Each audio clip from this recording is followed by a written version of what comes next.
Orang yang sakit wajib menerima ketentuan Allah Subhanahu wa taala dan bersabar terhadap takdirnya serta berbaik sangka terhadap Rabb-Nya karena hal itu lebih baik baginya.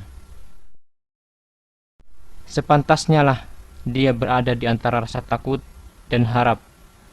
Takut akan siksaan Allah Subhanahu wa taala terhadap dosa-dosanya dan mengharapkan rahmat Allah Subhanahu wa taala. Bagaimanapun parah sakitnya, dia tidak boleh mengharapkan kematian. Jika dia terpaksa melakukannya, hendaklah dia berdoa, Allahumma ahyini ma kanatil hayatu khairan li wa tawaffani idza kanatil wafatu khairan li. jika dia memiliki tanggungan-tanggungan, hendaklah dia segera menunaikannya kepada pemilik-pemiliknya jika hal itu mudah baginya. Jika tidak, hendaklah ia segera mewasiatkan hal tersebut.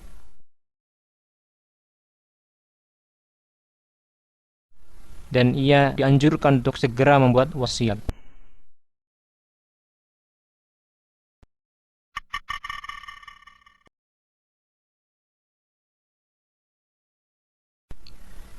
Jika sakaratul maut mendatangi seseorang, maka orang-orang yang ada di sisinya wajib melakukan perkara-perkara sebagai berikut. Hendaknya mereka mengajari orang ini syahadat la ilaha illallah atau mentalkinkannya. Nabi SAW pernah bersabda, "Laqinu mautakum la ilaha illallah." Rawahu Muslim. Yang demikian ini adalah agar orang tersebut mengakhiri hidupnya di dunia ini dengan kalimat la ilaha illallah. Man kana akhiru kalamihi la ilaha illallah dakhala al-jannah. Rawahu Abu Dawud. Kemudian hendaklah mereka mendoakan kebaikan untuknya. Mereka tidak berkata-kata di dekatnya kecuali kebaikan. Adapun membacakan surat Yasin di dekat orang yang hendak mati dan menghadapkannya ke arah kiblat, maka hadis tentang kedua hal tersebut tidak sahih sama sekali dan tidak boleh diamalkan.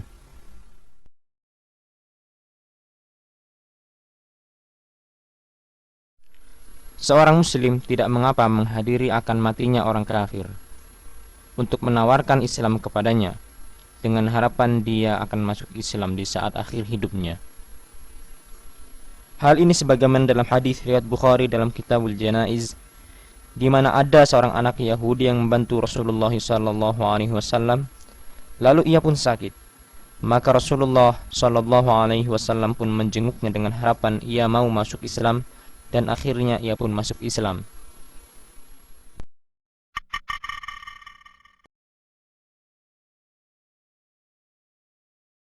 Jika dia telah mati dan ruh telah keluar, maka orang-orang yang hadir wajib melakukan hal-hal sebagai berikut. Pertama, memejamkan kedua matanya. Hal ini sebagaimana Rasulullah SAW tatkala beliau menemui Abu Salamah radhiyallahu anhu yang terbelalak matanya, lalu beliau pejamkan kedua mata Abu Salamah seraya bersabda, "Inna ruha idza qubida tabi'ahu al-basar." Rawahu Muslim. Yang kedua, mendoakan kebaikan untuknya. Yang ketiga, menutupinya dengan kain yang menutupi seluruh tubuhnya jika ia bukan orang yang sedang melakukan ihram, haji ataupun umrah. Namun jika dia orang yang melakukan ihram, maka kepala dan wajahnya tidak ditutupi. Yang keempat, bersegera mengurusinya dan mengeluarkannya jika telah yakin kematiannya. Yang kelima, menguburkannya di kampung atau desa atau kota yang dia mati di tempat itu. Tidak boleh memindahkannya ke tempat lain kecuali karena terpaksa, karena pemindahan itu bertentangan dengan perintah menyegerakan pengurusan jenazahnya. Yang keenam, sebagian mereka hendaklah segera membayarkan hutang-hutang si mayat dari hartanya si mayat, walaupun menghabiskan seluruh hartanya. Jika dia tidak punya harta, maka kewajiban negaralah untuk membayarkannya. Jika negara tidak melakukannya, dan sebagian orang yang hadir membayarnya dengan sukarela, maka hal itu boleh. Hal ini sebagaimana yang dilakukan oleh Abu Qatadah radhiyallahu taala anhu tatkala beliau menanggung hutang sahabat yang lainnya.